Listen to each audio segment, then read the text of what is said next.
the next couple of years, I think we'll substantially be cutting, and maybe cutting out completely, but we'll be cutting income tax. It'd be almost completely cutting it because the money we're taking in is going to be so large. And yet, other countries who have been ripping us off for many, many years, they've just been ripping us to shreds. For the next couple of years, I think we'll substantially be cutting, and maybe cutting out completely. He's repeating himself there. How's it going out there, my fellow world patriots? It is Turkey Day. Thanksgiving, 11/27/2025. And we got half a crew. I was wanting to come on at least just to say hello to you guys. I figured maybe I'll pop on for like an hour, maybe handle a couple of stories, but more than that, just kind of interact with you guys, say thank you guys for, watching us all this year and these many years as we've been going in the past, and just say hello essentially. But we do have my buddy Rdoc with us this fine evening. He was we found him roaming the streets in the Czech Republic at 4 in the morning, so we said, hey, get your butt over here. What's going on over there? What's the weather like? Oh, it's been cold. It was snowing the other day. We had about 1.5 inches of snow on the ground. I fell, hit my head. Nice. It didn't go to the hospital, but who knows? Maybe it fixed some things. But yeah, it's no turkey here. I can find turkey breasts, but I can't find whole turkeys to even attempt to cook a turkey over here. It's very different. Yeah, but so today we had a traditional Slavic dinner called plov. Wolf. So plov. It's a rice and it's got some really yummy seasonings with some chicken in there. It's kind of like what do they call that Spanish dish with rice and chicken, or you can do it with seafood. Arroz con pollo? No. There's different chicken. Yeah, no, it's a similar type situation. It's just the Ukrainian or Slavic version. So anyway, Nice. Yeah, we got a lot of stuff. We're not going to talk about a lot of stuff, but we got some stuff that happened, and we'll cover it briefly. The Slavic dinner. Did you see the thing that I sent? I think it was like last week, where it was the woman, the Slavic woman, where the guy's like, "You hurt my feelings." She's like, "Oh, I hurt your feelings? Sorry that you have feelings," or something like that. Yeah, in Russia, we don't have feelings. We don't care about feelings. Yeah, exactly. It's one of those things. Yeah. You hurt my feelings. Oh, sorry, you have feelings. Sorry, aren't you gonna say sorry? But yeah, a little bit different. We don't world say there. sorry. Don't say sorry. Oh, what a horrible thing. But so me and you were talking about this a little bit before we kind of came on. Let's pop this on for the folks and unveil this clean as we go here. Your favorite woman here. Let's listen to a little bit of this. This is 2 minutes, but just keep in mind this is about a month ago. Okay, guys. So keep in mind the timing of this. Alyssa Slutkin, pardon my French, one of the people being quoted as the seditious six. This is her speech about a month ago, right now, as it stands. As a CIA officer, the idea that intelligence officers could be asked to target Americans turns my stomach, and it would shift us into a modern-day surveillance state. Turning the federal government against Trump's enemies goes hand in hand with his use of force in American cities, both federal law enforcement and the military. As of today, the president has attempted to deploy more than 7,000 National Guard members across 5 cities, including right here in Washington. In August, the administration ordered the creation of 2 new National Guard units, a standing quick reaction force that can deploy anywhere in the country, and then separately, National Guard units in all 50 states focused on quelling so-called civil disturbances. At this point, Trump has been very clear about his intent. At Quantico, speaking as commander-in-chief, he instructed his military brass to use cities as, quote, training grounds. And many times, he's floated the idea of invoking the Insurrection Act so that military units can raid, detain, and arrest Americans. The president has already deployed ICE and other federal law enforcement to these same cities across America. In some cases, these federal officers are playing fast and loose with their tactics, which sooner or later could lead to a deadly escalation. The videos out of Chicago are shocking. federal agents pulling their weapons on highways, firing tear gas into neighborhoods right before a Halloween parade, injuring and even killing civilians. Many are masked, not wearing uniforms, and driving unmarked cars. For those of us who served abroad, it feels like another country. And it's only a matter of time before things get worse. By my estimation, we're about 2 weeks away from a bloody incident that spirals out of control. And this is just the kind of incident that Trump wants to justify more force coming in. Oh, dude, where do you even begin on that? I mean, I have some thoughts, but I'll give you the floor to just go to town on this seditionist, as she's being called by Svetlana Volkova. She's worse than a seditionist. She's one of the 6 or 8 freshman Democrat Republicans that came in a few years back. She replaced Debbie Stabenow. Remember her? Oh, yeah. If you were part of the QNN or Patriot News crowd, Jer Bear, man, we talked about Debbie Stabenow, and we were hopeful, and then they got Elise Slotkin. And she is exactly what she says she is. She's former CIA. She's former Assistant Secretary of Defense. She is bad, bad, bad news. And she is best buddies with a woman who is married to none other than Jakey Sullivan. You can't make this stuff up. So she is part of the crew that is going to be setting up Russiagate 3.0. And we are going to be having a Russiagate 3.0. They're getting ready. Unreal. I mean, you heard what she said, right? That was a month ago. And she says, what did she say? By my estimation, in about 2, like, really? Hold on, let me hear that part again. Cities as, quote, training grounds. And many times he's floated the idea of invoking the Insurrection Act so that military units can raid, detain, and arrest Americans.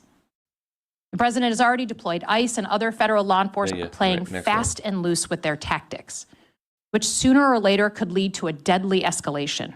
Really? The videos out of Chicago are shocking. Federal agents pulling their weapons on highways, firing tear gas into neighborhoods right before a Halloween parade, injuring and even killing civilians. Many are masked, not wearing uniforms, and driving unmarked cars.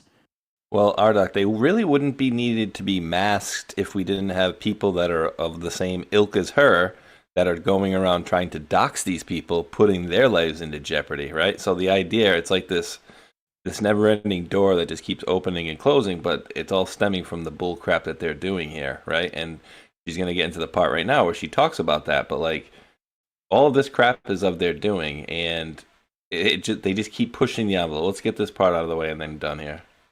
For those of us who served abroad, it feels like another country. And it's only a matter of time before things get worse. By my estimation, we're about 2 weeks away from a bloody incident that spirals out of control. Dude, like, who says that, Rdoc? By my estimation, yeah, probably like 2 weeks. Well, ended up it was 3 or 4, but what the hell, dude?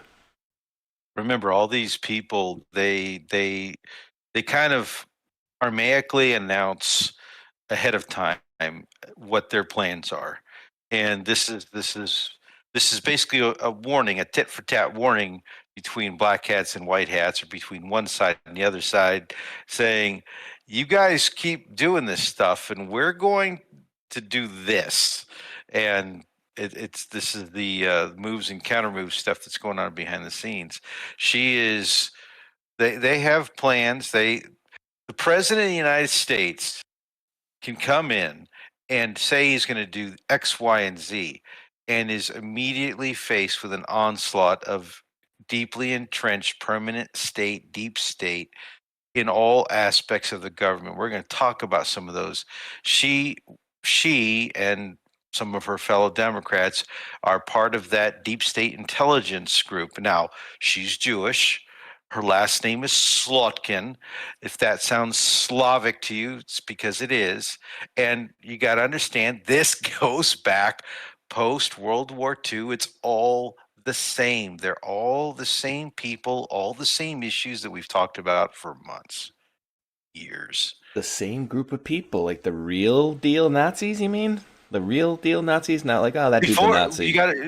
Well, what is a Nazi? Nazism didn't exist before 1840s, mid 1840s. Nationalism, the concept of national identity among people in Europe and the United States really didn't exist. The U.S. may have been ahead of the curve, France right around the same ahead of the curve, but you didn't call yourself an Englishman. You didn't call yourself a Frenchman. You didn't call yourself a member of the Polish state because they didn't exist.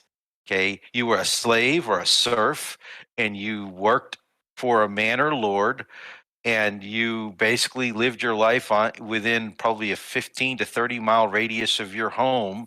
You may have visited one or two neighboring villages or cities, and that was it, except for this class of people who were administrators and experts in language and the law, and they became a burger class going back 2,000 plus years, and bankers, which lent money to the princes and the lordlings, and those Jews, and that's where they were. They were very instrumental in the empires and the kingdoms throughout Europe and the Ottoman Empire and all throughout the world history going back 2,000 years, right? More than that. And they became key administrators, not citizens, not elite royalty, but they were a step one or two below, and they had great power. And they convinced the emperors of the Habsburg and the Russian Empire and throughout the rest of Europe to release the slaves, which created a problem because these barons and dukes and other lordlings that were all interrelated and all intermarried throughout all Europe and Germany and so on and so forth. They needed these slaves to run their economy, to make them money, right? They worked these people to death. That was the Roman way. Okay. So the Jewish administrators had this plan. They convinced these emperors to do this that would benefit them popularly amongst these new freed serfs. But then they proceeded to teach the serfs how to read and write, just like the NGOs do today with the immigrants. They moved these populations, manipulated these populations, and taught them how to be nationalists, that you have a national identity. Oh, and at the same time, we also have a national identity. We want to have a city on the hill, a new Jerusalem, a land that we can call our own, our promised land flowing with milk and honey. And that is how nationalism started. Can't make it Yay. up, bro. Can't make this stuff up. Yeah, it's been too long. So let me see. Where's the one here? So they're basically saying, well, actually, I don't know if we really didn't discuss too much of the tariffs, the tariff stuff talk at the beginning either. So he's floated that a couple times, and I often ask, like, are we trying to get our country back to a constitutional republic, right? Which I think would have to be getting rid of the fiat currency, the Federal Reserve, all that stuff. And then, of course, the taxes, because I believe this is still one of the major funding routes that they're using to, siphon off things, because they're probably taking everything, right? They're most likely taking a little bit of everything. And, with Doge, they're closing down some of those lanes, but they still have, what is it, Doge is officially ended. Doge officially ended. But they have state doges going on. Do you know about that? Apparently, state doges only with the of course, again, only with the Republican states. But dude, here's the funny thing. Like, going back to her just really quickly. Like, she's like, "Oh my God, they're bringing like National Guard into the D.C." And it's like, yeah, ask the people that live in that area. They like that. They like the ability to walk down the street safely. And then you have idiots like her that are just like, oh, he's a Nazi. He's acting like a king. He's acting like a tyrant. He's just pulling in the military, But he is, and he has to be. Military is the only way, is what Cupo said. These people are deathly afraid that Donald Trump will come in and will use the military, will round them all up, will lop their heads off, will put them in camps and end their control, not only of the United States, because they are all throughout Europe. These are the infiltrated deep state elite, and their children and their children's children, and they've been running things in the United States for 200 years. and I believe that they need to. But I mean, from an average person's perspective, right? Like the normies out there, like the average person, they're going to take the tone of, "Oh my God, I can't believe what Trump's doing." But you have to understand there are people that are living there that are probably like, "Yeah, but there's no crime now," or way less anyway. It's our freedoms. He's taking away our freedoms. It's anti-American. They're going to run with this story because it's going to become part of RussiaGate 3.0. They're getting ready to do it, and he's got people in his administration right now that are working towards it. We'll talk about that in a second, but they're waiting for the midterms. They're waiting till they can destroy him economically, and they've boxed him in. They've boxed him in on the tariff side. They've boxed him in on Ukraine foreign policy side, and they're waiting for him just to fail. And this is why he has made changes recently. I'll just say it right now. This is insider info, inside the Beltway, inside the Trump administration, inside Mar-a-Lago. Susie Wiles is finally being called out. Well, I'm just going to ask you that. So you think she's going to be gone? I don't know. I don't have that detail, but I sure the hell hope so. Keith Kellogg has been fired. Rubio has been removed from any kind of major diplomacy, whether it be Venezuela, whether it be Ukraine, whether it be Israel, Gaza. This is a Vance and issue. So Donald Trump was deep in like a deer in the headlights of people like Graham, his golfing buddies, people like Rubio. He was all big and because he's thinking they're going to get me what I want. They're going to get me this peace deal. They're going to end this conflict. They're telling me Russia's weak. They're feeding me all this bullshit, and Ratliff is right in the mix of them. Okay, and he bought it. He bought into it. Lock, stock, and barrel is what I'm hearing inside. And it wasn't until Vance came to him and said, "Listen, boss, my political future is at stake. Okay, my run for presidency to replace you is at stake, and I want you just to wait and watch." Yes, we're hearing what Kellogg's saying. Yes, we're hearing what these guys are saying.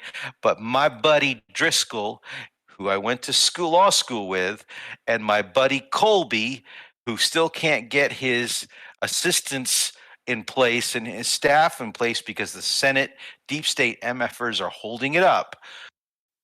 They're telling me it's a different story and you're being lied to. So I tell you what, just hold up and what's happening and see what's happening in Ukraine. If Russia's this weak, then Ukraine will not lose ground. It didn't happen. And so Vance got Trump's ear now, and they finally said, okay, fine, you and Jared and Witkoff, you go and you try to do this because we can't afford a Vietnam, because that's the risk that Trump is facing. That's what the deep state's trying to do. They're trying to give him a Vietnam situation. They're trying to destroy any kind of potential diplomacy and whatnot. And Rubio's involvement everywhere is creating this problem. So Vance's team has got his ear now. And what he wants more than anything, because he's a simple guy, is profits, USA profits. Tell me we're making money. We're making money. We're getting lots of money. I like it. I like it a lot. And I don't want to have a Vietnam, Afghanistan on my watch. And that's what the deep state's trying to give him.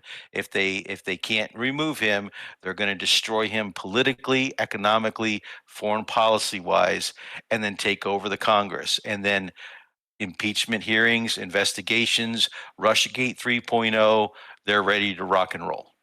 Oh yeah, definitely. I mean, in my opinion, he needs to do what's his name did down in El Salvador, right? It's like, oh, the judges are corrupt. You're corrupt. We got proof on you. Gone. Politicians Exactly. gone. But then you're gonna have, oh no, who's gonna be the big problem then? It's gonna be the public narrative, right? And then it falls on the media to start going out and telling the truth. Because if we were able to lay out the truth about what these people were doing and they were honestly reporting it, it would be a vastly different country, and he would actually have support rather than half the country wanting to murder him. You know what I mean? So they are a big And problem. the media will never ever go along with on Trump's side. Never. They will flip the script on him at a heartbeat and lie. He needs to go in and he needs to pull the plugs and put you at ABC, put me over at Fox, and Hulk at CNBC, and take over the thing. Here's what's really happening out there, guys and gals. So this week I reported on this, and I said, take it with a grain of salt. This is just this one person who I don't know who the hell it is, but they said President Trump is considering removing his current chief of staff, Susie Wiles, and I tagged that along with, because I think on the same day or a couple days before that, a few days before that one, CNN was even posting Trump officials prepare for a potential cabinet shakeup after the 1 year mark. So, I think it would be a good thing, right? It would be a good thing if he can get some people there that are actually telling him the truth and not screwing with him. I didn't say this last show because it was the day that I was supposed to be there. I was invited to Mar-a-Lago. Nice. I was invited by one of the. No, I was invited by one of the billionaires that I know, that I do work with and works with me, and he owes me favors, and he was going to bring myself and one of my other partners in the business in, and I was like, I can't go. I'm sorry, I'm in Europe. I can't just pick up. I was given 48 hours notice. I thought about it seriously. I seriously thought about it, but I'm like, no.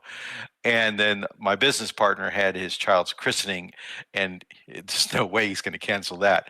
But there will be other opportunities, and he's in there meeting with Eric Trump, meeting with Don Jr. I showed that photo where they were in that meeting with Liberty Mobile and all that stuff. They're in there lock, stock, and barrel in these meetings and talking with Trump's chief of staff and assistant chiefs of staffs and media people and Donald Trump himself. And it is absolutely fascinating, and I want to see it firsthand, but I'm kind of apprehensive because I don't think I'll keep my mouth shut. I think I will say something, and then I will be escorted out by the Secret Service. No, I'm just kidding. But anyway, I'm getting some really good intelligence from inside that I trust, and because they've borne out. I didn't want to talk about it. I've talked about a little bit here and there, but and I don't want to give away this person's name. I even had a message delivered directly to Tron's favorite person in the world, Dan Scavino. Really? Or are you sure it's not Ivanka? Might be his favorite. I don't know. It's the women have never come up. It's different. Lara Trump's over at Fox News. She's got her own spot over at Fox News. But the Trump women are really not involved in the back office now. Susie Wiles has been running the ship, and she's been running a tight ship out of the America First hack or whatever that was that helped Donald Trump get elected. That's where her and Kellogg came out of. And that's where a lot of the neocons are coming out of. And so that group, while they sound patriotic and all stuff like that, they're actually manipulating the whole right wing of the party that we would consider pro-military, pro-patriot, etc. They're utilizing that to drive certain agenda, while at the same time they're all part of the same, no R, no D group that's pushing the other side. This is how it works. It's always pitting one against the other to try to drive agendas, wedge issues, and things like that. And a house divided eventually will wobble and fall at some point in time. And she's part of that mess. So I hope to God that article, that news headline you wrote is true. And I'm hearing that it may be true. But the problem is, okay, who do you use? And this is one of the reasons. So what we've done is we've gone to a 1962 model. And if anybody is old enough to remember 1962 and was still alive back then, I wasn't. This is history that I've researched. This is John F. Kennedy. And when he was negotiating with the Russians, it was such a risky thing because there's no way in hell the political class nor the bureaucratic establishment was going to cooperate with his communications with the Russians. And it was all done through back channels. And he even used his brother's house to carry personal message to the Russian ambassador and stuff like that. It was very secretive. And so this whole situation with the back channel communication that we'll talk about, I guess, in a little bit, is because of that. And so this Witkoff, Dmitriev, Witkoff, Ushakov thing that the deep state's trying to spin like Russia created this plan. No, they didn't, because this plan sucks for Russia. This plan is totally bad for Russia. And Putin even said so today. He's like, we're not going to concede anything. But anyway, we'll talk about that in a second. So I'm blah, blah, blah, blah. No, you're good. Let me just read a couple of these here because we had we're gonna read. Let's see. Hold on, wait. A couple rumble rants from Northern Pike. Dropped the rumble rant. Says, "Bring it, Space Shot Tron, Rdoc. Give thanks every day and be humble for what you have. American, just know you're paying for the taxes that you're paying are paying for the jihad in the U.S. by your taxes and fees and corrupt Congress." Much. Pretty true. Pretty true. And then another one says, "Patriot will take 2 eyes for 1 eye. Beware jihadi." Okay. And this one, loving on. See, I don't know who this is too. So it says, "Rdoc, what's the word on Pam Bondi still loving?" Oh, or loving on Pam, Desiree. Pam's another one. So Pam is covering for her banking buddies and for Pfizer. So, Pfizer should be sued the hell out of existence because of what they did, not only here, but in Europe as well. That's big pharma, and they made big billions off of the COVID vaccines and stuff. And they knew damn well that things were wrong, and they covered stuff up. I have that. We talked about that years ago. But she's covering for them. So Pam's another one. Pam is unfortunately an establishment creature that owes favors to very special interest groups out of Florida.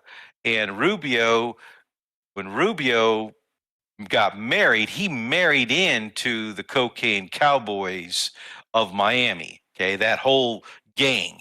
So that's where Rubio's money comes from ever since, and that's how he got into politics. So these are two corrupt individuals, unfortunately. Pam Bondi will never do things what we want her to do in the Justice Department. She was loyal to Donald Trump on the surface, but she will not take action that is needed to clean up the deep state. Yeah, I mean, it certainly seems that way, right? We have a lot of people that are making that same comparison and saying essentially that she's not. So let me see. I think I got. Unfortunately, I agree with it. I mean, some people are going to be upset with that, and then, what's Cash doing? What's Bongino doing? And I will try to find out more. Right now, I don't have enough to make an informed decision, but I'm hearing that maybe things are not as flexible for them. Maybe that's the right term at this point in time. Interesting. All right. The last thing, before you can do your foreign stuff and your Rubio stuff, I just want to touch on this one really quickly here, which is so the DC attack is even more explosive than first reported. It says Americans were initially told the shooter near the White House was just an Afghan national, but the new reporting paints a far more alarming picture. The suspect, this guy's name, wasn't just any Afghan migrant. According to multiple outlets, he was a highly trained veteran of Afghanistan's elite commando corps, fighting alongside U.S. Special Forces in Kandahar for over a decade. And he did all these things: night raid, counterterrorism, U.S. government ties. And basically, he came back over here and then yelled Allahu Akbar as he killed two of these You skipped over the CIA part above. Oh, okay. You can go for it. Tied covert CIA linked strike forces. Oh, CIA, huh? And Slotcam, what was she? She's CIA, yeah. Oh, that's right. And who was that predicted, 2 weeks from now we're going to have an incident? Oh, that's right. The CIA lady. Oh, my God, dude. I mean, that whole thing, dude, for me anyways, that whole Afghan pullout was as fake as the day is long. I mean, aspects of it. We warned about it. Yeah, that AC-130 was completely was in my opinion one of those blow up things that they use for deterring foreign troops to make it seem like you have more things that you did, because you couldn't see through the windows in that thing. And I understand what do you call it when you put it on your windows there. Oh But geez. they did get billions and billions worth of weapons. I mean, there are Oh yeah. real C-130s that were left on the airfield. There are real helicopters that were left on the airfield. There are billions of dollars worth of military hardware that was left there in Afghanistan. And it did go to the Chinese, and it did go to folks that we don't want it to go to, and they have digested it all. Disgusting, Don't right? forget the plane loads of the Afghan guys. Remember those plane loads of people trying to escape? They're all guys. And we talked He's about the one of them. Bakubazi, and yeah, he's one of them. And so this was done under the Biden administration. So we evac'd who we wanted to evac and brought them into our country. No questions asked, no paperwork, no questions asked. And this is part of the plan. It's always been part of the plan. Blood A plus. So Trump's A++. shutting it down now, isn't it? And Trump's shutting it down now, Yeah, isn't it, I he think. basically said, it's difficult to get rid of these people because they basically it makes it difficult to get rid of these people because they let them in or whatever, and you basically had to let them in because they were coming. Because remember, you had people that were operators there that were in the military, like, oh hey, I need to get, like, say this was one of them. Oh, I need to get Ramanuel or whatever his name is. Because he helped us for like 5 years and he worked good with us. He was a good guy, and we can't leave him and his family there. They helped us. How many of those phone calls were made? You know what I mean? QSF, quick reaction, quick strike force, even on strike force, so. Something like that. Okay, okay. Did you want? I don't know if you wanted to share the screen or not. If you want me to pull up stuff to, I can. I did while you were talking. I wasn't planning on. I was just doing going to do a 5-minute summary. Right. So Rdoc is 5 minutes. Plan for 15.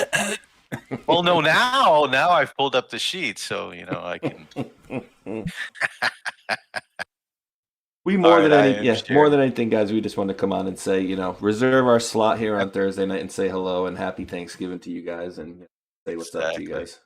All right. Yes. So let me get your share thing up here because I'm not looking at it yet here. Ding.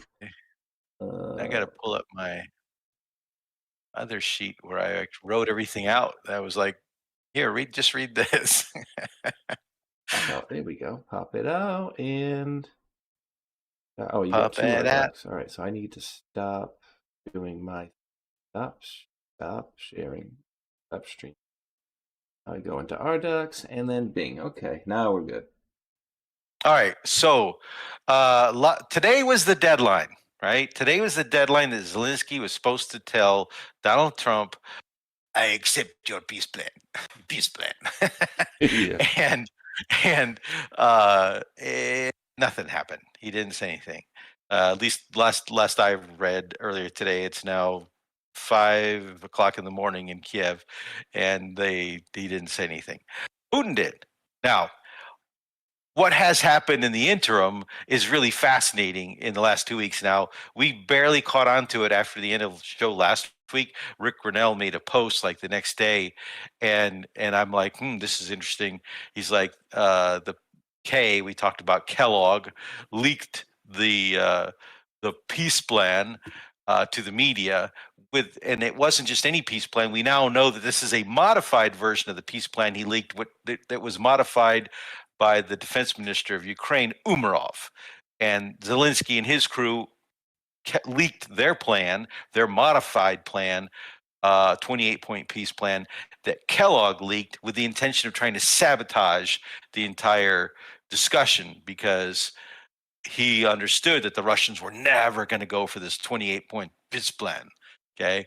And so Witkoff makes a tweet and says, very upset. This wasn't supposed to be discussed, because it's back channel diplomacy. He's the official envoy talking with the foreign minister and talking with this other gentleman. And this was done by Keith Kellogg and the Ukrainians and the Europeans on purpose to sabotage Donald Trump. And he said this was leaked by Kay. The next thing we know, Kellogg's off to, saying that The words are that he's going to be gone in January. Well, he's been fired. He has officially been fired and told you're gone, and he's been taken off all this discussion. That doesn't keep him from running his mouth off, but he's in trouble, and he's in trouble not just for leaking the peace plan. He's in trouble for national security issues and corruption. The NABU investigation into all the corruption, the golden toilets and everything like that touches Keith Kellogg. And it doesn't just touch Keith Kellogg, it touches U.S. congressmen, senators, and representatives. And I don't mean men only, it's possibly women too. But so with that said, what has happened is now we have additional leaks occurring. And how are these leaks happening? Well, they're happening because our intelligence collection efforts have bugged this guy's communications. This is what we do, and it is part of our, covert surveillance activities. And as I think he is an assistant foreign minister. Oh no, he is Putin's national security advisor equivalent. He's equivalent to the national security advisor for Putin. So he is an official state official with Russian Federation, and we are likely surveilling his communications. Okay. Well, now some of those surveilled communications have been leaked in telephone transcripts. Gee, that is a national security violation unless it has been declassified in some manner, and it surely has not been based on the reaction of the White House and the State Department and other people involved. So what did happen? Well, the news is running with the narrative that Putin is basically, and Russia wrote the peace plan. That they're running with this narrative, and Witkoff is working for the Russians. That's the narrative they're pushing. And therefore, by extension, Donald Trump is letting the Russians create this peace plan, and it is harmful to the United States, harmful to Ukraine, harmful to Europe. Okay, nothing could be further from the truth. Why? How do we know this?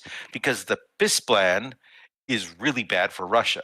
It's really bad for Russia. It tells them that they can't have troops in the Donbass, which is their territory now. They occupy it. It tells it, according to the modifications that Rubio and the Europeans and Zelensky met with, the Europeans said, well, we don't want a 250,000 man army that Russia and Ukraine agreed to back in 2022 during those peace discussions that Boris Johnson broke up. We want an 800,000 man army. Russia's never going to go for that. Oh, and we're going to bring Ukraine into NATO. You're not going to stop that, Russia. Russia's not going to go for that. And so Kaja Kallas has been destroying things behind the scenes and creating little meddling chaos shit stir that she is, and she's been wanting to meet with Marco Rubio. Rubio has a little bit of gumption, even though he likes the Europeans. He said no, so he's not going to meet with her. But these transcripts are innocent. They're very innocuous. What they show is two people, Dmitriev and Witkoff, talking about what they talked about in Alaska. When Trump met with Putin, when Trump brought a series of potential discussion points to Putin via Witkoff back in April or June, I'm forgetting which month, and then they may have been early August. I think it was early August. And then they had the meeting in Alaska. It was a couple of weeks before the meeting in Alaska. I just remember that. And in Alaska, they met and they went through this framework. And I'm going to call it a framework. It's discussion points, things that need to be discussed in certain kinds of items that may potentially lead to a peaceful negotiation settlement, but aren't fully fleshed out and aren't fully resolved. And so that was Alaska. And Putin heard what Trump's proposal was from Witkoff, and he's like, okay, yeah, I'll go meet you in Alaska. Let's talk. I like what I'm hearing because it is kind of close to what we have been saying for 3 years since we had peace negotiations with Ukraine in March of 2022. So they did the meeting. And then Trump went off and listened to Kellogg, and went off and listened to Rubio, and went off and listened to Graham, and he tried to threaten Putin with tomahawks, trying to pressure Putin, sanctions on India and China. Well, all that fell apart, all that blew apart, and Russia's still marching forward and taking territory. And everything that I talked about with J.D. Vance happens. Okay, so then Witkoff is basically said, okay, I'm bringing you in. Go talk to Dmitriev. You have a good relationship. You're both not seasoned foreign diplomats. I don't trust anybody in the State Department, says Donald Trump. Nobody. They're all slime balls. And so Witkoff goes and he talks to Dmitriev. They're both more businesslike, and they put together a framework of things that they think might work.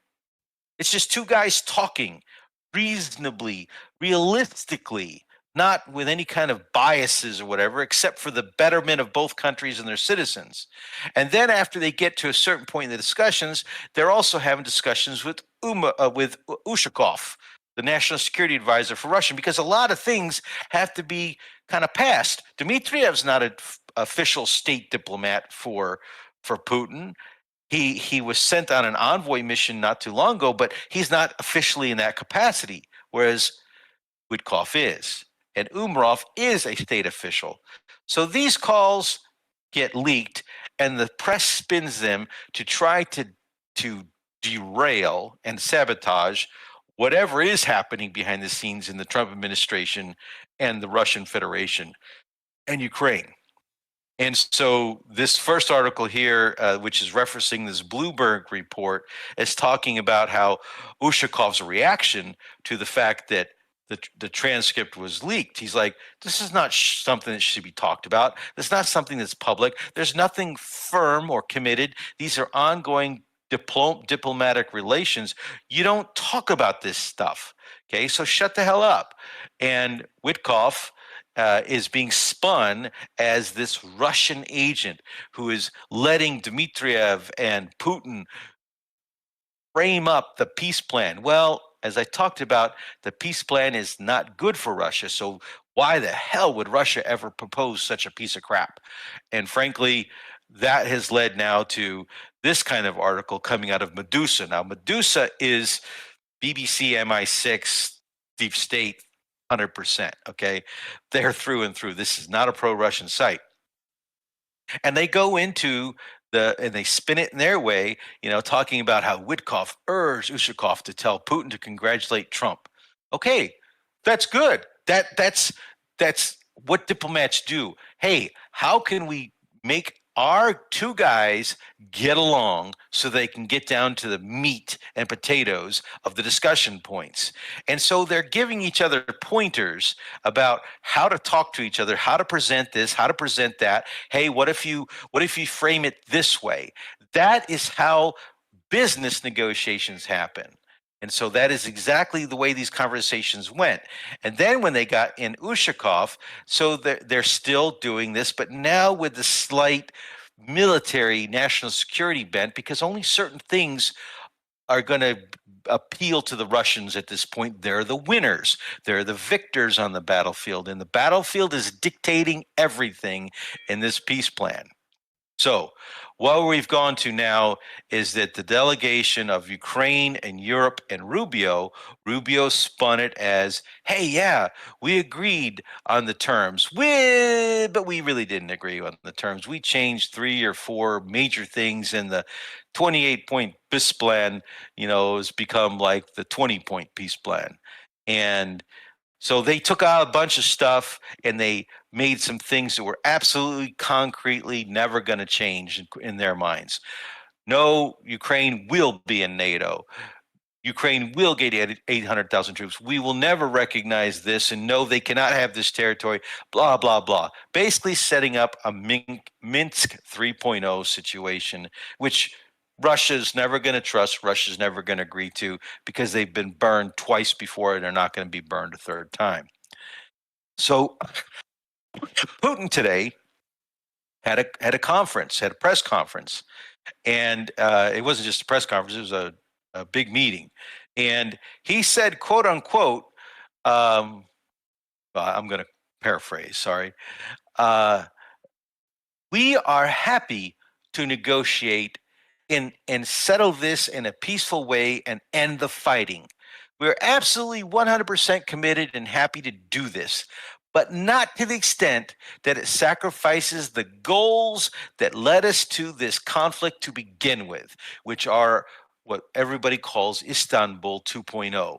The goals of the aggressive approach by NATO on Russia's borders, the goal of the Ukrainian Banderite Nazis trying to liquidate, genocide a group of people in Ukraine, removing their rights, removing their freedoms, and killing them off a little bit at a time in this ATO.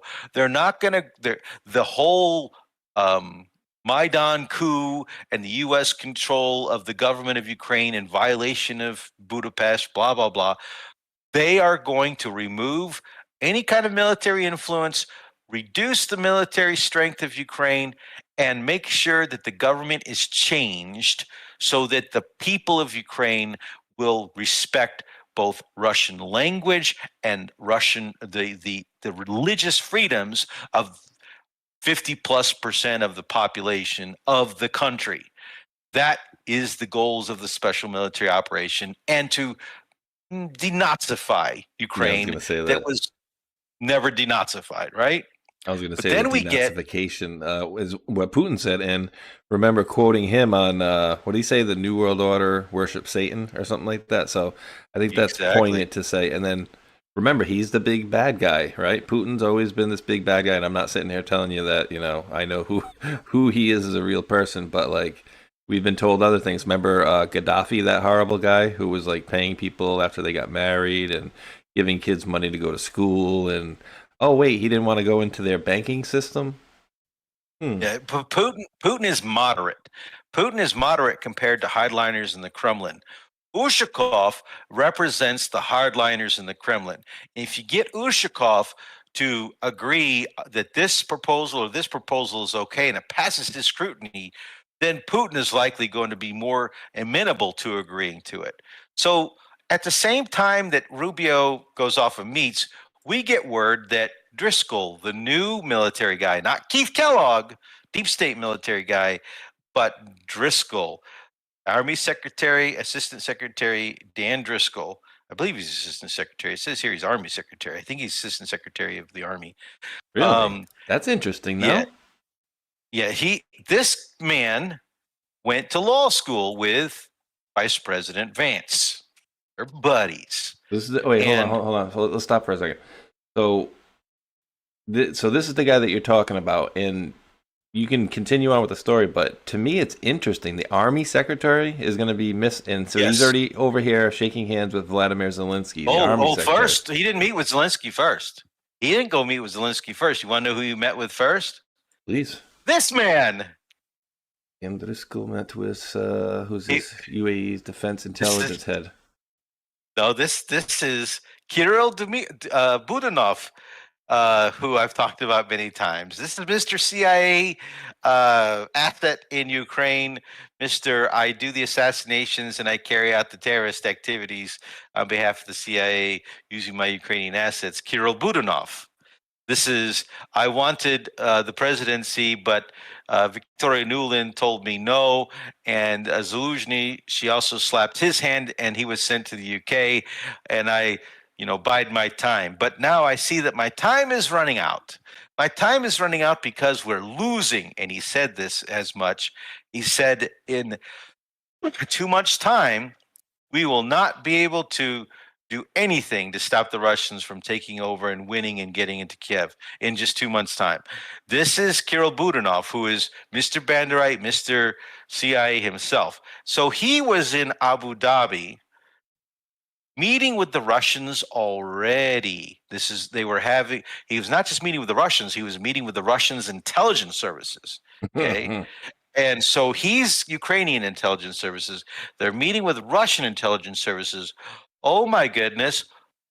Isn't that interesting? You didn't hear anything about that in the news, I bet you, because It was a clandestine behind the scenes meeting that is happening without Zelensky's involvement. Hey. Zelensky's out of the picture on this. So that's why I'm saying he's irrelevant, except to the extent that the Europeans keep him relevant. And so Driscoll shows up and says, nope, stop your meeting.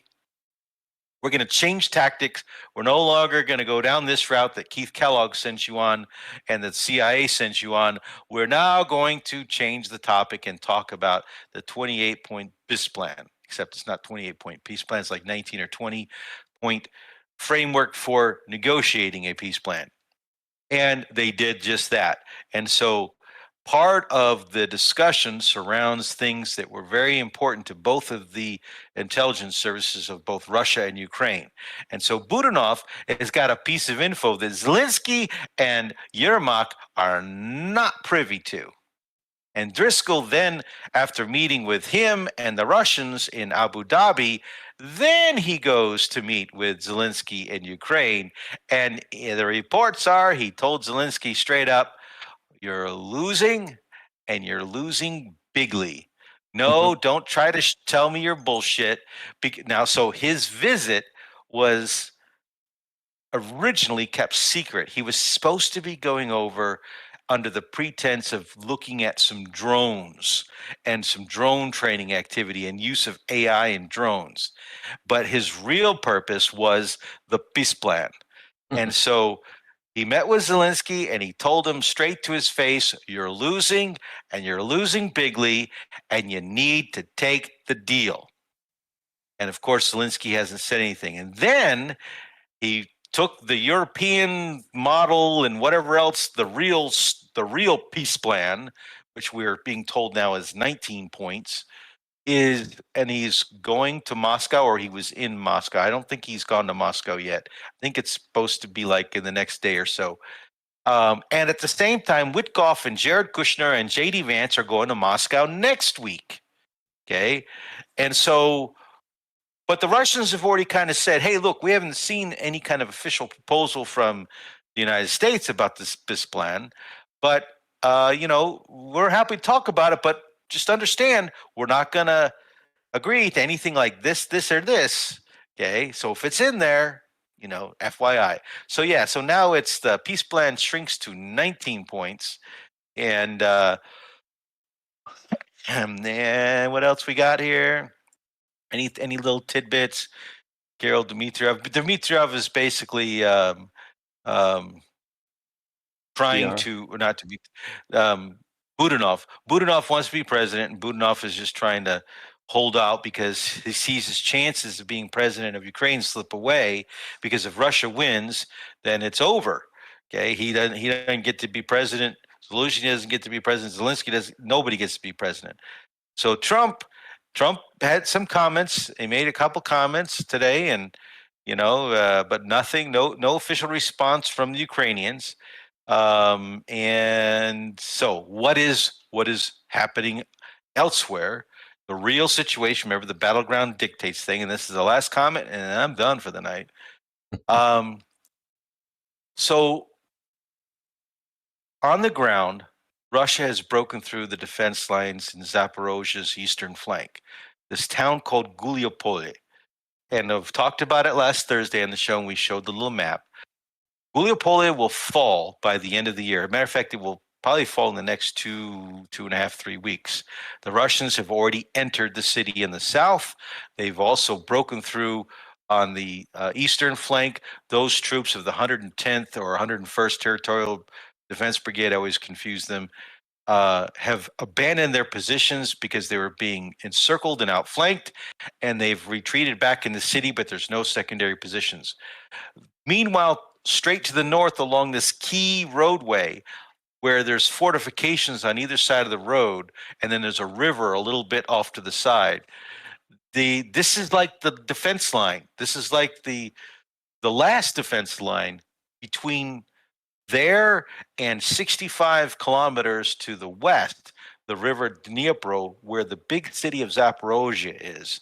So if this defense line fails, which it will, the Russians have already broken through to the north and are pushing in areas to the south, and it's going to fall momentarily. Then there's nothing, literally nothing, to stop the Russians from within a month moving 35 kilometers, and then now you're in the new fiber optic FPV zone range to be able to start, destroying any kind of support for Zaporozhye coming from the other side of the Dnieper. And then you're within a month after that, and the troops are on within 5 kilometers, and aerial bombardments are happening, and any kind of military forces in the city of 1 million people pre-war, probably somewhere in the neighborhood of 500,000 to 600,000 currently, and the greater conglomeration maybe 700,000 or 800,000. That will fall by May, and everybody knows it. And so Zelensky's being told, if you don't take this peace deal now, you're going to lose Zaporozhye. And you're not just going to lose Zaporozhye, you're going to lose Dnipro, you're going to lose Kharkov, and because the Russians aren't going to stop. And indeed, that's what we're seeing. In Pokrovsk, Leningrad, the noose is being tightened. Russia's advancing further north and west. The Ukrainians tried to counterattack. That was defeated and broke. They did gain a little bit of territory in the northwest, but those are fields. They're undefendable positions, and the Russians are just going to regroup and push them out. And in the Kramatorsk-Slavyansk area, the last fortified area of the Donetsk Oblast, they're being encircled. They're being encircled from the north, where Seversk Liman line is falling. Seversk has basically been captured by the Russians. They're cleaning it up. The city of Liman has been invaded, and they're going to be breaking through that. And when that happens, they're going to cut off a big chunk of Kharkiv territory. And then the other big, second largest city in all of Ukraine, Kharkiv, I think it's maybe second or third, is likely going to be threatened. And so then further south in Konstantinovka, closer to our home, Sampo's mother and other family lives to the south of Konstantinovka. She takes the train, used to take the train to Konstantinovka to go home to Gorlovka to go visit her mother. That city has now been invaded by the Russians, and the Russians have gone into the city center with recon groups. They're now pushing into the southern parts of the city and the western parts, eastern parts of the city, and taking that over. Kupiansk has already fallen. And so Trump sees this and says, get me the hell out of Ukraine. And J.D. Vance and Witkoff, you get over there and you fix this. And because he's now realized Kellogg and Rubio and all these other idiots have just totally foobarred him. And so the deep state is doing everything it can to sabotage our chance for world peace through Trump, not just in Ukraine, but in Israel, Gaza, with Venezuela. And we'll get more into this next week, I'm sure, when more information comes out. We'll get meeting information about Witkoff and Jared Kushner and Vance meeting in Moscow, and we'll have some good stuff next Thursday. Yay. Thank you, sir, for that. And yeah, I find it very interesting. And I'm wondering about the area in which Russia has, quote, taken back, right? Who was it in the chat that just said something about the border here? Near Liman or Kramatorsk? Did Ukraine forget that they used to be the eastern border to the Soviet Union? So, when we talk about like the Donbass, as far as I understood it, wasn't it like 90% ethnic Russians and Russian speaking, right? So I'm wondering, here's where I'm going to set you up for a question here. So I'm wondering where that line lies as far as where they are now in relation to the area that's mostly Russian speaking. Like, do they have all that area basically back now, or is it a little bit more to go, and then they would have all the Russian speaking original area that technically they should get back yet? You can go back to the time of the Ottomans and stuff like that. And the Russia, Polish, Lithuanian Commonwealth, the Habsburgs and the Muscovy dukedom, they've always been fighting over this territory. And so Ukraine, Krai literally means like border. Okay, the word Krai in the name Ukraine, and so the name has been bastardized over the years, and it literally means go to the edge where the sky meets the ground, and that edge go further. Okay. And so it's like the people that live over by the edge. Now, it was first used by, I can't remember, the French, maybe. I think the French have it on a map. It's called Ukraine. And it was used to describe the territorial, where the policing of the Polish military was able to guarantee safe passage, and that was the line near Zaporog, the falls. That's where the Zaporozhye gets its name.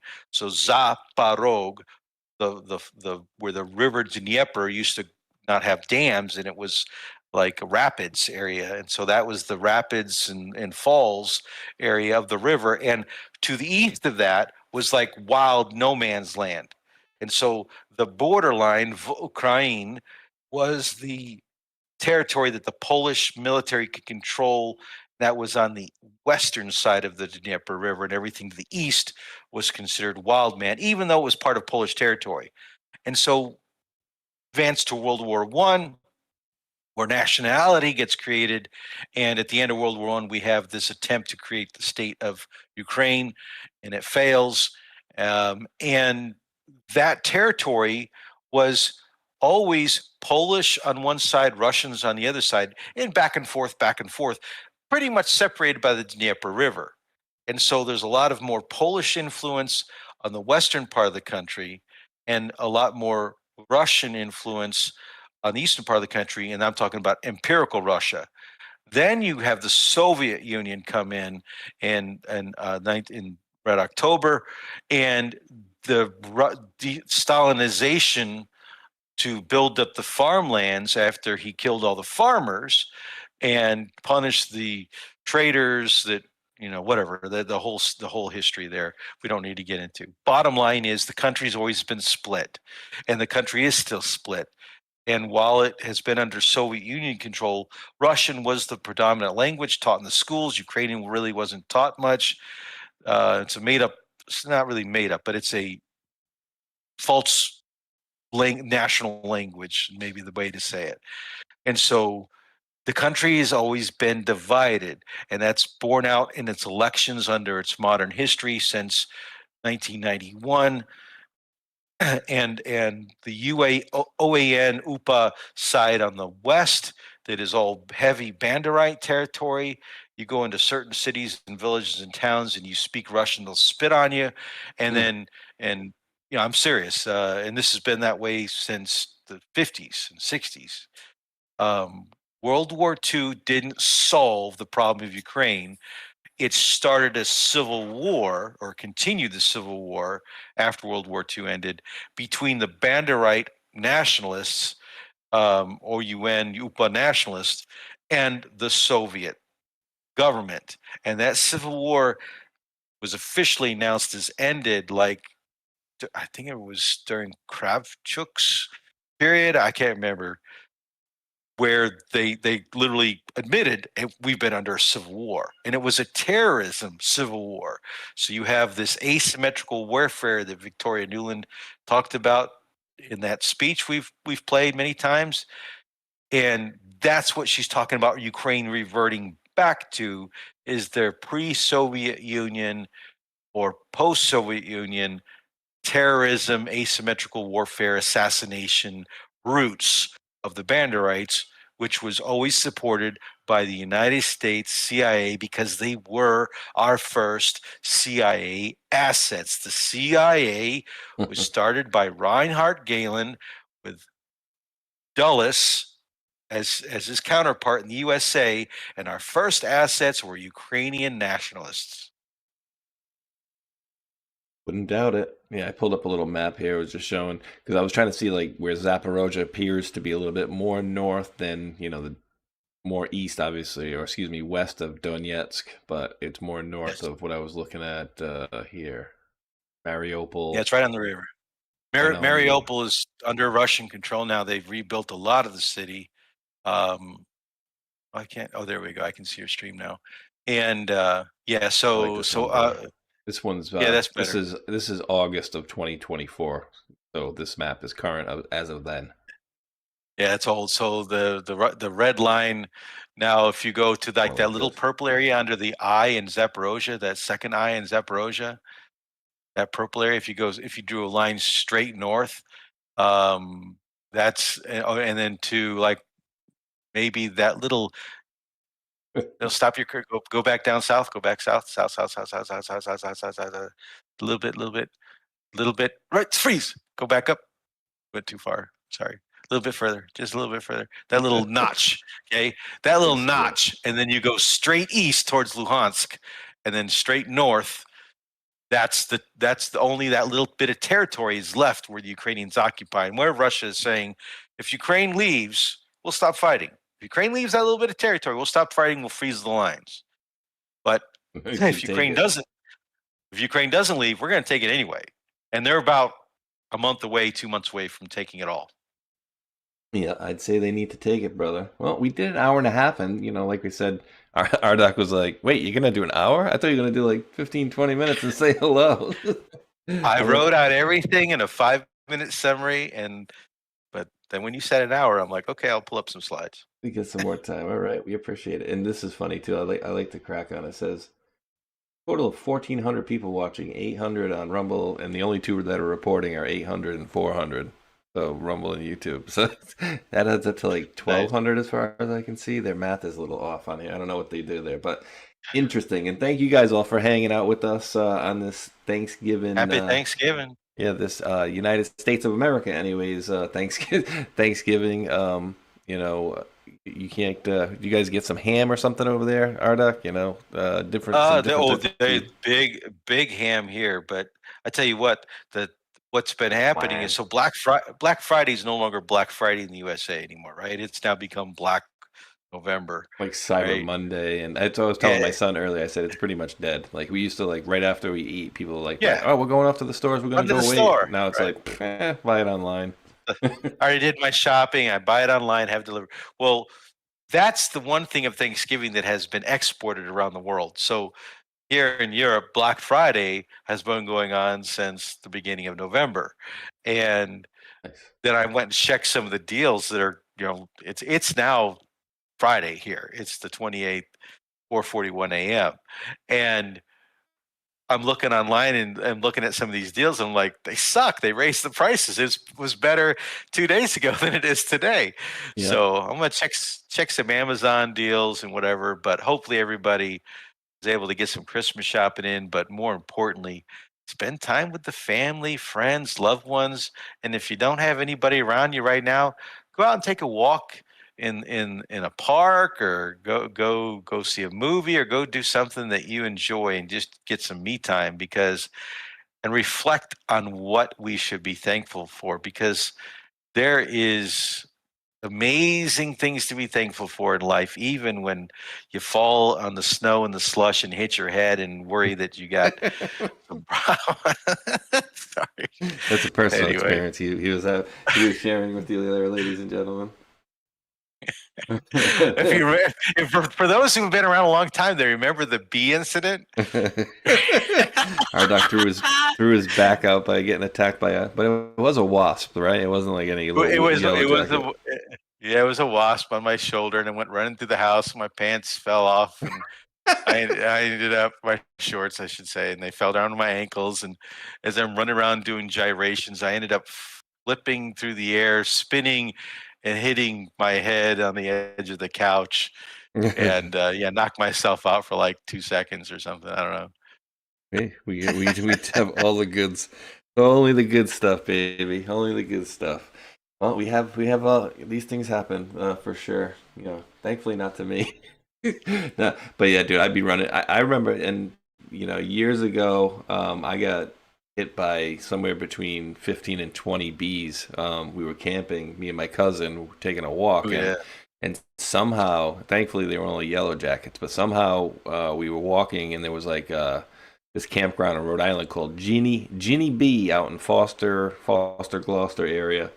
And we're camping, and there's a lake that you all go swimming, and there's like a big walking track essentially around it, made out of woods, not like concrete or anything. So then on one side of it, there's like, 10 10, maybe 5-10 feet of a little bit of woods, and then the other side of that is some campsites and whatever. So we're like, all right, we're cutting back over to the campsite. It's going to go hit the bathroom in the middle there. And my cousin, apparently, he must have kicked it because it was on the ground. It was a beehive on the ground. Yellow jacket nests, they burrow underground, and they're bad. They sting multiple times. They don't lose their stinger. And dude, let me tell you what, he walks along, kicks it, nothing. All of a sudden, and just I walk along, don't notice anything, and all of a sudden, pick from the back. I'm like, pick, and I look behind me, and there was like, I could see a bunch of them. And we ran, dude. It was like the fastest 50-yard dash I ever did in my life.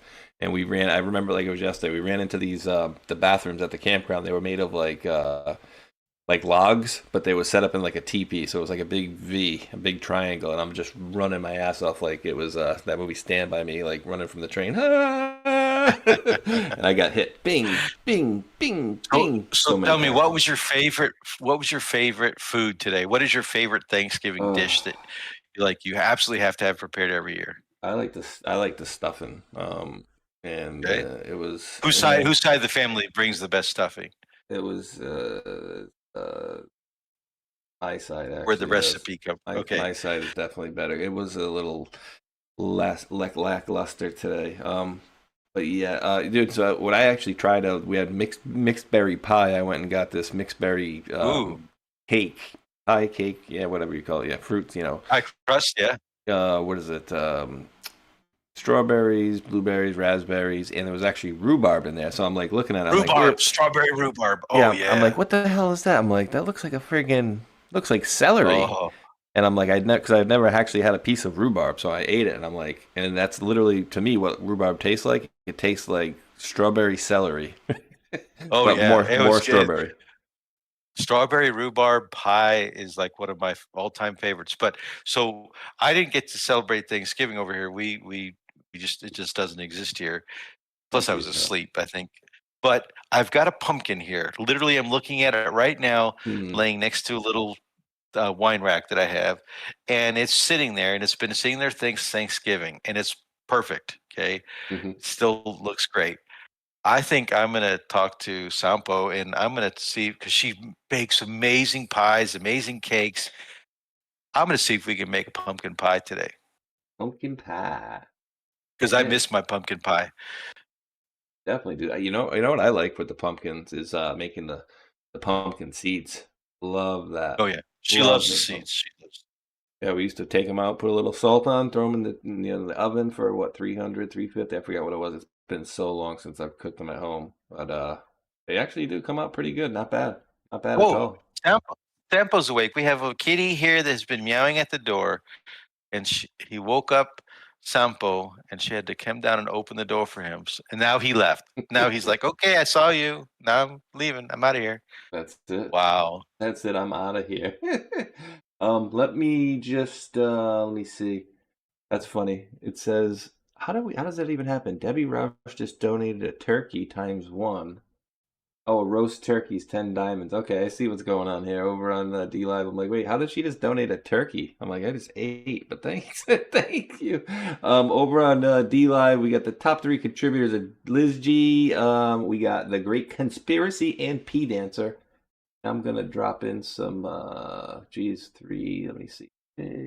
Drop in my typical 50 diamonds into the bucket there, and then go say hello to the folks at bpilled.net. We got Annette Booth with a cookie. So these are all no messages. So thank you to everybody here in Soursop to say thank you for that. Thank you for that.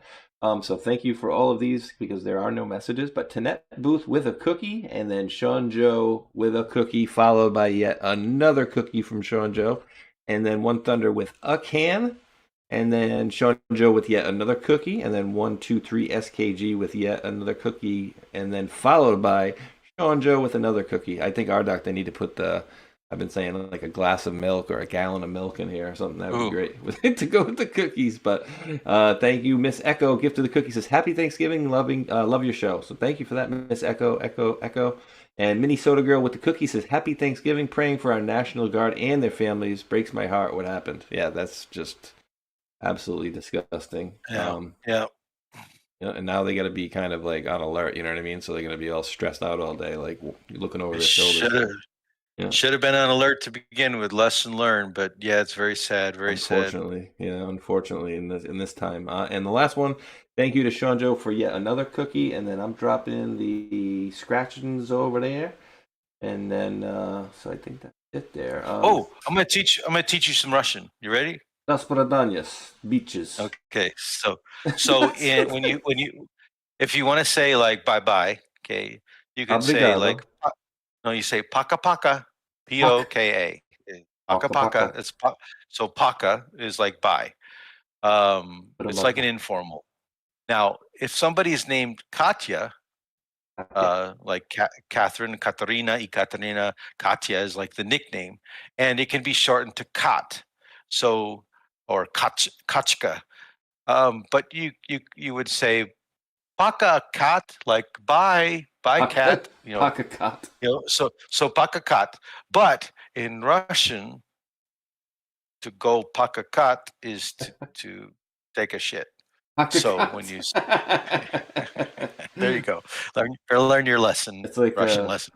Like the New England accent. Go Paka ka. Yeah. So if I say Paka ka, that's close to saying take a crap. Pretty close. Paka cat. Okay, Rdoc, I'm going to do one of your favorite crypto deals here. So everybody's going to bear with me for a second. Then I'll have Rdoc do his final thoughts, and then we'll come out of here. Interesting. All right, let me blast this bad boy out here. Ding, ding, ding. All right, ladies and gentlemen, let's be clear. Cryptocurrency is no longer emerging. It is here. And this latest move cements that reality in the biggest way yet.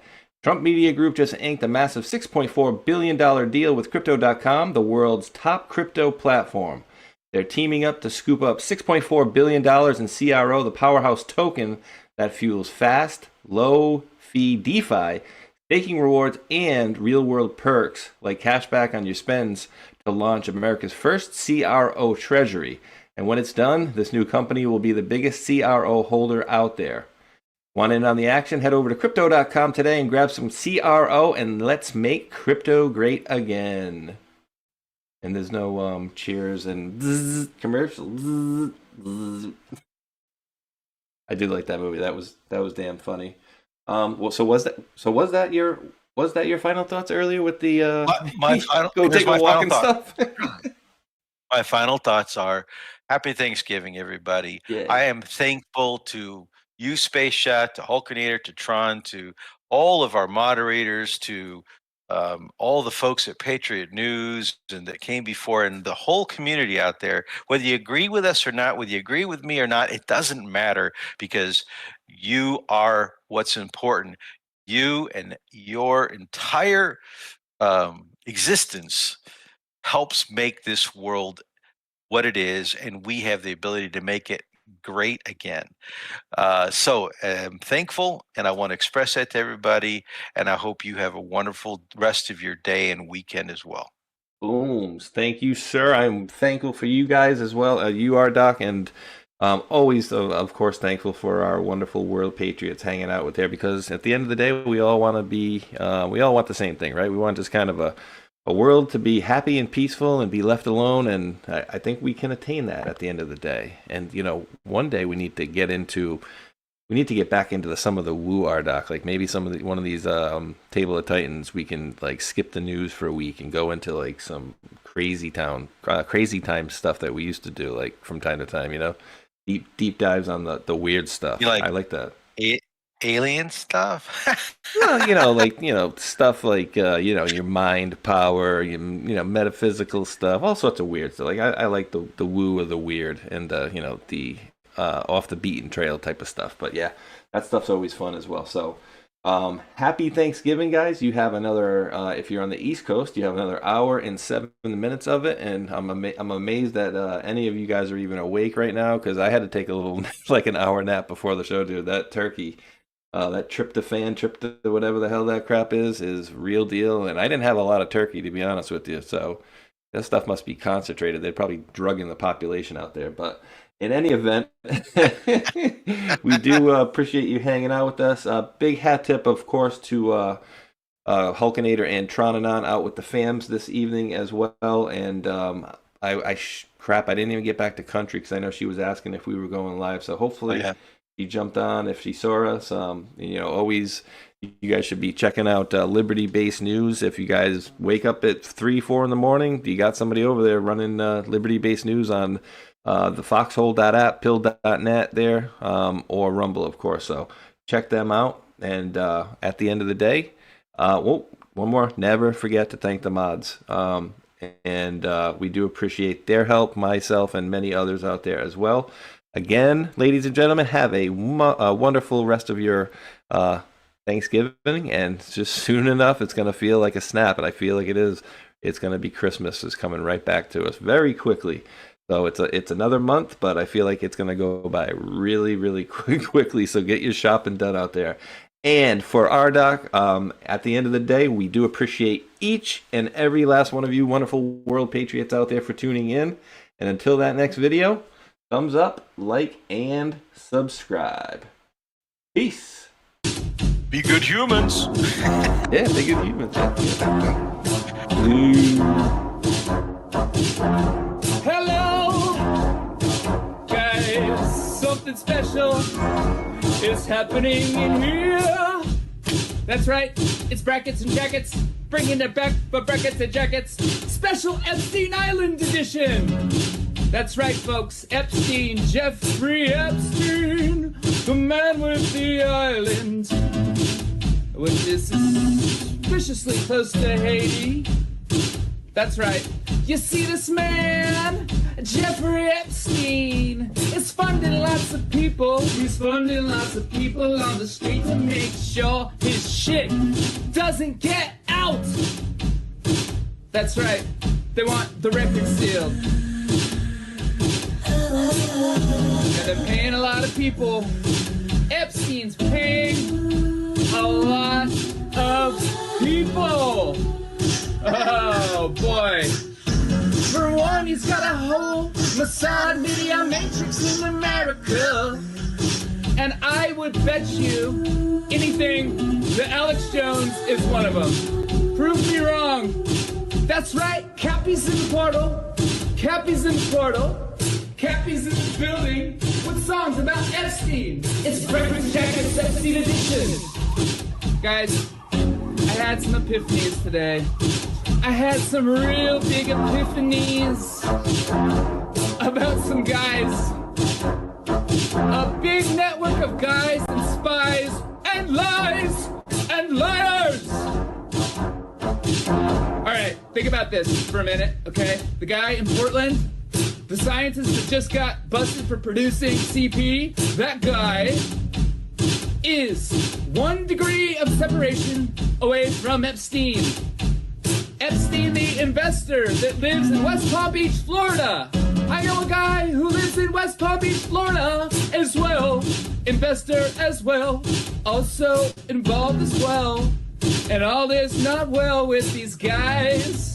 The Florida boys, the Glow boys, the Scott Israels of the world. You see, Epstein is Hillary Clinton. And Epstein is Haiti. And Epstein is a big network of media assets. By the way, did you know that Steve Bannon was going to that guy for money? Also, Epstein is Epstein Oprah. Epstein is Chris Tucker. You remember him. Epstein is also Kevin Spacey. Epstein is also Prince Andrew. Epstein is also... Who else is Epstein? Who else is Epstein? Tell me. You guys know? Who else is Epstein? Is Epstein Big Pharma? Is Epstein Bryan Singer? Is Epstein Naomi Campbell? Yep, all of the above. All of the above. Who is Epstein? Epstein is the keystone of a whole motherfucking matrix. And once you pull it out, it all falls down. Dersh was there too. That's right, we're dropping red pills every day. Dropping red pills in the best kind of way. This is brackets and jackets for the denizens of islands.